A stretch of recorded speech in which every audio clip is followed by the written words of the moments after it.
नमस्ते। बुढ़ापा बहुधा बचपन का पुनरागमन हुआ करता है। जब शरीर के सारे अंग जवाब दे जाएं, तब मनुष्य केवल अपनों के स्नेह और थोड़े से आदर का भूखा होता है। आज मैं आपके समक्ष लेकर आई हूँ कथा सम्राट मुंशी प्रेमचंद जी की एक ऐसी मर्मस्पर्शी कहानी जो हमारे समाज के कटु सत्य और मानवीय संवेदनाओं को झकझोर कर रख देती है। कहानी का नाम है बूढ़ी काकी। आइए सुनते हैं यह संपूर्ण कहानी। बूढ़ी काकी में अब केवल एक ही स्वाद बचा था और वह था भोजन का स्वाद। अपनी जीभ के स्वाद के अतिरिक्त अब उसकी कोई भी इंद्री जागृत नहीं थी। जब उसे भोजन मिलने में जरा सी भी देरी हो जाती या भोजन की मात्रा थोड़ी सी भी कम होती तो वे रोने लगती थी। उनका रोना साधारण रोना नहीं था। वे जोर जोर से चिल्लाकर रोती थी। उनके पति को स्वर्ग सिधारे लंबा समय बीत चुका था। बेटा कोई नहीं था। अब परिवार में केवल एक भतीजा था, बुद्धिराम। काकी ने अपनी सारी संपत्ति अपने भतीजे के नाम लिख दी थी। संपत्ति लिखते समय बुद्धिराम ने बड़े बड़े वादे किए थे, परंतु संपत्ति हाथ में आते ही वो सब वादे हवा हो गए।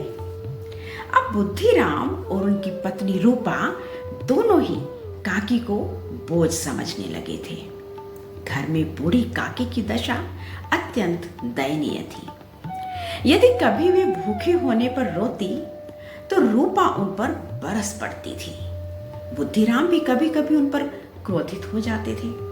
परंतु उस घर में एक सदस्य ऐसा था जो काकी से अगाध प्रेम करता था और वह थी बुद्धिराम की छोटी बेटी लाडली। लाडली अपने भाइयों के डर से अपनी मिठाइयाँ और कुछ चबाने की चीजें काकी के पास बैठकर खाती थी। यही काकी का एकमात्र सहारा थी। एक दिन बुद्धिराम के बड़े बेटे का तिलक होना था। घर के बाहर शहनाइयां बज रही थी। मेहमानों का तांता लगा था। घर के भीतर बड़े बड़े कड़ाहों में पूरियां छन रही थी।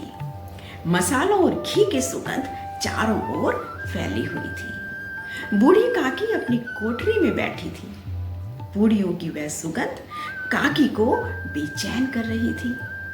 वे मन ही मन सोचने लगी, वाह कितनी बढ़िया महक है, क्या मुझे पूरियां नहीं मिलेंगी?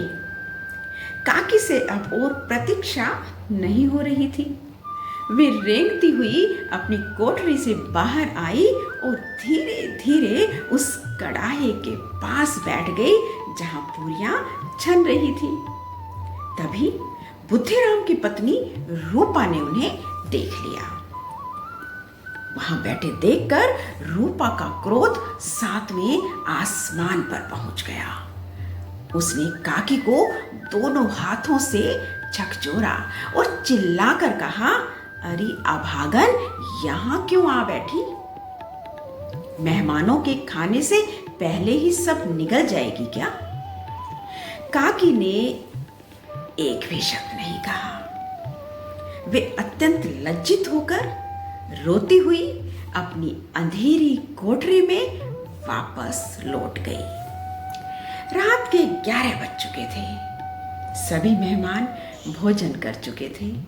बुद्धिराम और रूपा भी खा पीकर सो चुके थे। परंतु किसी को भी बूढ़ी काकी की याद नहीं आई। काकी अपनी कोठरी में भूखी उदास बैठी थी। तभी लाडली को अपनी काकी की याद आई। वह अपने हिस्से की पूड़ियां एक टोकरी में छिपाकर चोरी छिपे काकी की कोठरी तक पहुंची।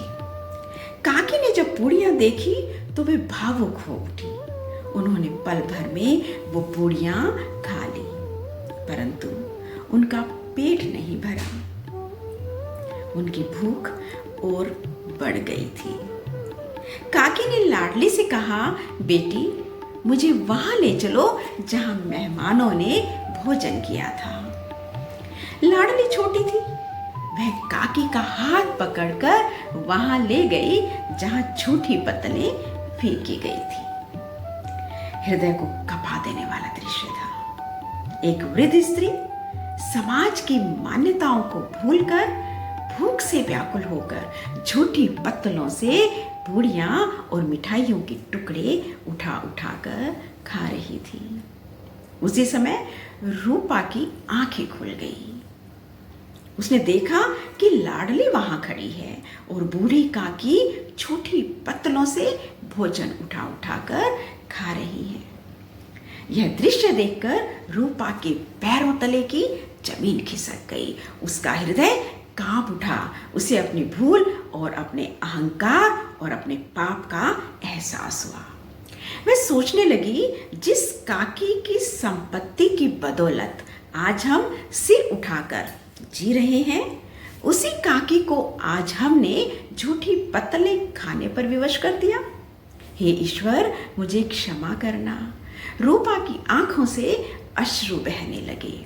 वह दौड़कर भीतर गई और एक थाल में सजाकर आदरपूर्वक भोजन लेकर आई।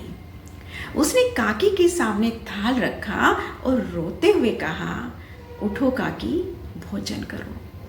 मुझसे बहुत बड़ा अपराध हुआ है, मुझे क्षमा कर दो। बूढ़ी काकी ने रूपा की आवाज में पश्चाताप के आंसू महसूस किए। उनका भोला मन सब कुछ भूल गया। वे प्रसन्न होकर भोजन करने लगी, मानो एक अबोध बच्ची को उसकी मनपसंद वस्तु मिल गई हो। काकी भोजन करती जा रही थी और उसकी आत्मा से रूपा के लिए असीम आशीर्वाद निकल रहा था। मुंशी प्रेमचंद जी की ये कहानी हमें सिखाती है कि माता पिता और बुजुर्गों का आदर ही सबसे बड़ी पूजा, सबसे बड़ा धर्म है। उनकी संपत्ति से अधिक वे हमारे प्रेम और सम्मान के अधिकारी हैं। सादर प्रणाम। Thank you.